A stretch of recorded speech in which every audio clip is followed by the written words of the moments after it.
I think it's so easy for us to overcomplicate our faith. Sometimes we believe the lie that we need to be much more than who we are or do much more than what we're doing. In our faith, in our worship, is what God actually expects from us.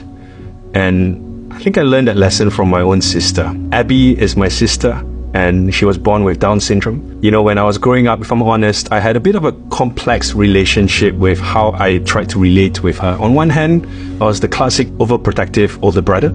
On the other hand, actually, if I'm honest, you know, growing up as a teenager, I didn't always think it was cool to be next to her. She would often be singing very loudly in church. If you know anyone with Down syndrome, you would know that there's nothing down about them. One of the worship pastors in my church was noticing one day during a time of worship that Abby was just worshiping God without any sense of restriction or self-consciousness. She just kept her hands up and she just sang, mostly out of tune.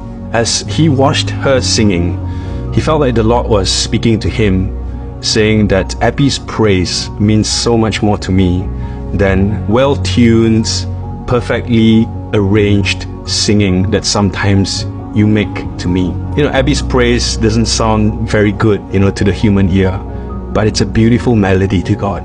And I think sometimes we are so tempted by the complexity of how we should live out our faith. We tend to think that we need to be much more than what we are doing. But God just expects the simple heart, a heart that just worships Him, you know, in a spirit of truth.